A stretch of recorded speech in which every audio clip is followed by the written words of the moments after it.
today, Ayesha, you made recommendations on things people can do to be preventative in dealing with Alzheimer's. And you said something that every single whole food plant-based expert says, except for one.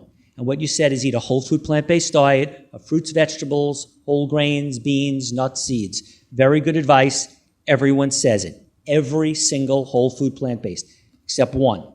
So Brian Clement of the Hippocrates Health Institute and Anna Marie Clement say, look, we've been doing live blood cell analysis for 25 years. We've been dealing with sick people, and the one thing we keep seeing under the microscope is, we hate to say this, we know it's upsetting, but fruit sugar acts like sugar, and it feeds yeast, mold, fungus, and cancers.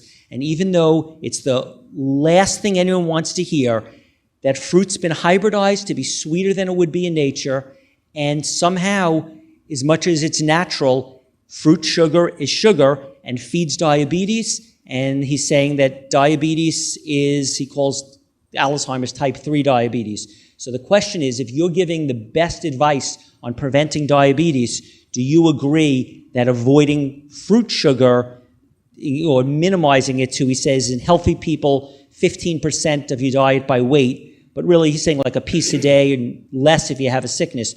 Do you agree with him that fruit sugar would be better to be left out of the diet, and if you're dealing with dementia, even eliminate completely?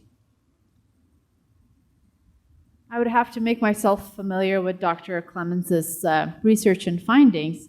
But just as a researcher and as a physician scientist, I think it's my responsibility to stick to what I know. And to the best of our knowledge today, fruits are not associated with diabetes. If somebody has raging diabetes and they have difficulty controlling their blood glucose levels and their A1C levels are very high, I think they should be cautious about consuming fruits, especially fruits that are very high in sugar, like pineapples and grapes and mangoes.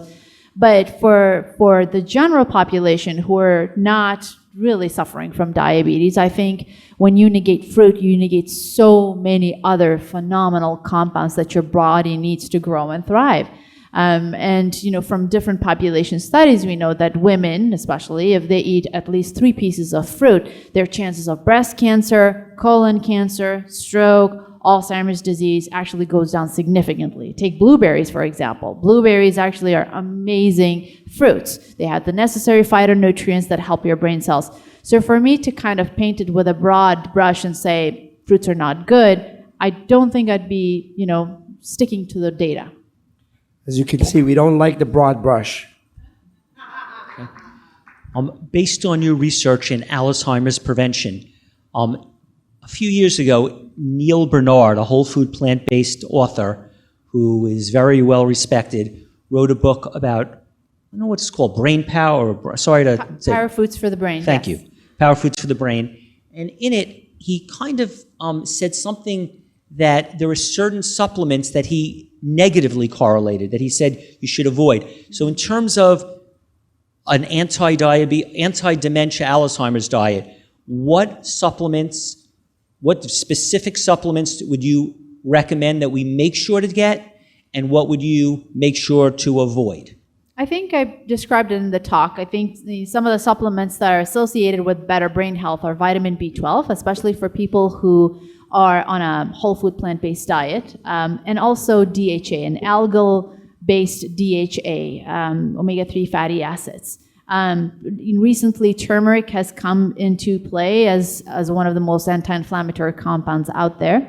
The vitamins to neglect or to stay away from, I would say any vitamins that you're not deficient in should be neglected. There's really no need for us to take extra amount of vitamins, especially fat-soluble vitamins, because they concentrate in your body and they're not as benign as we all think they are. They can concentrate in the body and they can cause harm. Specifically, vitamins and minerals that, or a combination of minerals that have iron in them. You know, iron deposition has been implicated in Alzheimer's and Parkinson's disease. So that's the one that I would be cautious about.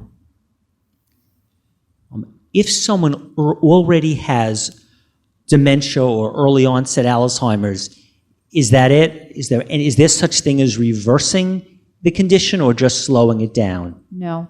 there's no reversal of Alzheimer's disease. So I want to be very clear about that, because a lot of people think when we talk about prevention and reversal of cognitive symptoms, it's in the context of no disease in the brain. Once Alzheimer's sets in, a majority part of the brain has already been riddled with the bad proteins, amyloid or tau, and it's very important for people to understand that when disease manifests, the damage has already been done significantly, whether it's amyloid or vascular damage. It's usually in the mild cognitive stages, which is early pre-Alzheimer's disease, or even before mild cognitive impairment, that lifestyle matters, and it makes a big difference. And the reason we're saying this is because there are people that are making that claim. And why is that important to say? Because there's a lot of money to be made. Remember, this is the fastest growing disease. And if anybody that can give you a bunch of pills or combination and find certain combination of holes in your head that they can only fill with their vitamin concoctions, that's playing on people's hopes, and it's false. The only thing that's been shown that in early Alzheimer's, as Ayesha said, you can't reverse it, but you can slow the progression down as much as 30-something% with intensive lifestyle intervention. But that's intensive. And even there, you have to kind of think, does this person want to go through that kind of a challenge at that stage in their life, where their whole diet is completely changed, their exercise routine, their daily activities, everything has changed. So even that has to be within that context. We had the other day someone named Professor Thomas Seyfried from Boston College, and he was saying that that cancer is not a genetic disease, and that the problem with cancer is you got to starve the cancer cells and take away its fuel, which is glucose and glutamine. And then we also had someone named Alan Goldhammer who said that he's had fantastic results with water fasting. And then we had Brian Anna Marie Clement from the Hippocrates Institute who said they've had fantastic results with no sugar, raw food, green diets. Do you think that these same approaches that they're saying are effective in preventing cancer are the same things that would be effective in preventing Alzheimer's? Do you agree with water fasting, raw food, green diets, or a diet that eliminates glucose and glutamines as much as possible? So I worry about one-off studies, including our own. I said I didn't even say it in our study. In our book, we did a cross-sectional study of 3,000 people. You remember that the whole coconut oil revolution was based on an anecdote of one. We had in Loma Linda, in a place where 50% of the population, 25,000 people, are vegetarians. And they have nowhere else to go except us. And it's not a problem of access. They're highly educated, so they know that if you have disease, they have to come to the clinic. We had 3,000 people who had dementia over 5 years that came to me and us. And we collected data, lifestyle, everything. Out of that 3,000, if statistics were null, meaning that there was no effective lifestyle, you would have to see 1,500 people who were vegetarians that developed dementia. But guess how many people out of the 3,000 were vegetarians in that population? 9. I gotta figure out my fingers first. 9 people. So that's an amazing piece of data. That should be on Time magazine. But we actually published it as a cross-sectional, as anecdotal data. That's it. That piece of data we published as just anecdotal, like as if we passed it off. So just because somebody has done something in their clinic, it's wonderful. It's qualitative, it's a first step. Other people should actually follow it, repeat it, make sure that it's repeatable, and so on and so forth. And then we come out and say that this should be applied to this field, let alone other fields. So this is true health. So I gotta speak in the totality. So there's a lot of people that say they did a lot of things in their clinic, including us, we could have said it.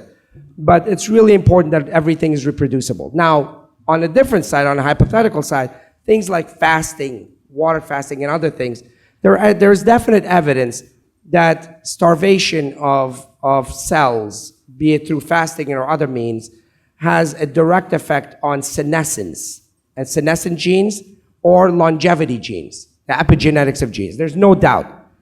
But I worry about us focusing on these nuances like fasting, because as a public health person, I'm not going to institute 36-hour fast on 300 million Americans.